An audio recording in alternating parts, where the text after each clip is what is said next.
And new air quality warnings in several U.S. states because of those Canadian wildfires. Haze covers skyline in Chicago, Indianapolis, and New York. Chicago's mayor issued warnings to vulnerable residents to stay inside.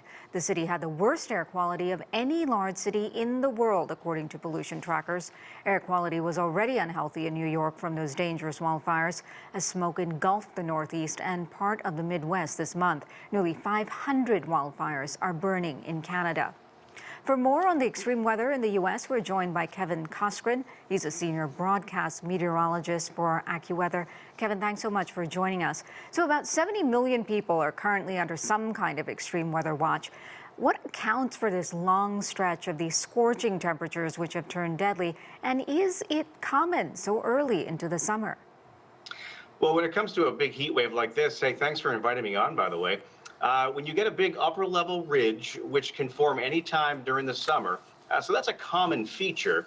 This is a really strong one, though, and it's been sitting over Mexico and parts of Texas for weeks. And that's not uncommon for a strong upper level ridge. And if it happens in the summer season, you're going to get record high temperatures.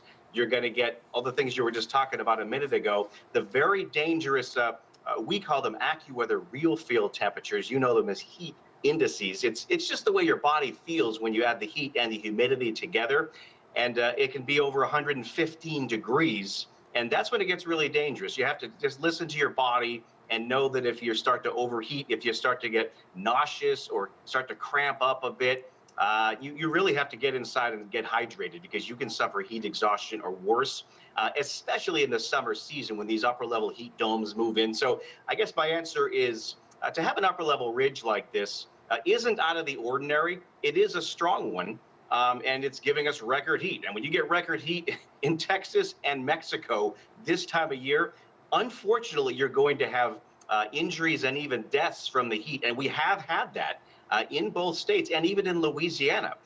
There have been heat-related deaths with this current heat wave that we're in. And the good news is, as you mentioned, as we head into the upcoming weekend, the heat will not be as extreme in Texas. There'll actually be some thunderstorms, and the heat won't be as intense, but it'll still be a little bit warmer than normal, yes, and that still can be dangerous. But if we're looking for some good news, it looks like this weekend you're going to get slightly cooler air as the heat dome kind of shifts to the east. But I'll tell you what, the next couple of days are still going to be dangerous. And you also mentioned the fact that the air quality alerts are happening. I'll tell you what, that there is this wildfire smoke from Canada, and wildfires happen in Canada, every year, just like they do here in the U.S. The location of these wildfires in Canada this year is just, there's so many of them.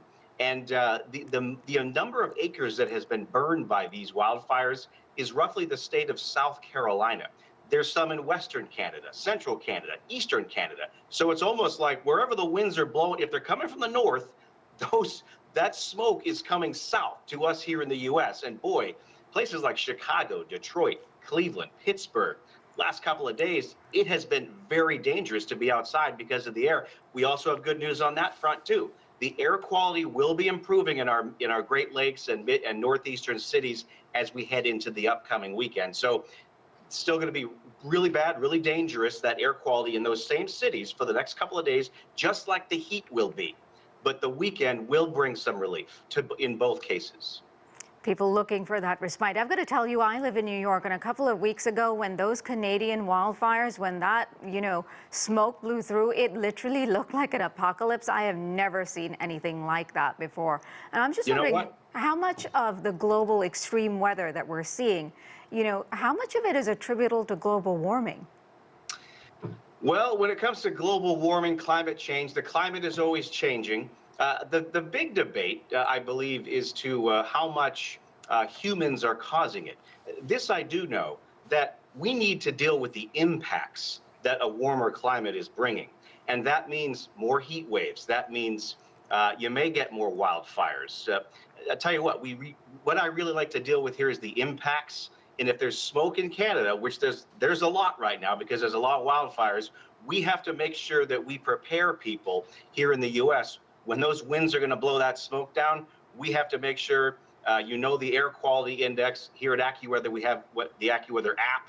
It just gives you the air quality index. If it's over 200, you really don't want to go outside, especially if you have a respiratory illness or sensitive groups, if you know what I mean. So yeah, as far as a warming planet, yes, it is. We are in a warming time right now, that's for sure. But I think our job is to prepare people for the impacts of what a warming planet can bring. If that means more heat waves, if that means more wildfires, make sure people know how to deal with those impacts. Absolutely. Being prepared is so important. Thank you so much, Kevin Coskren. We will leave it there. My pleasure.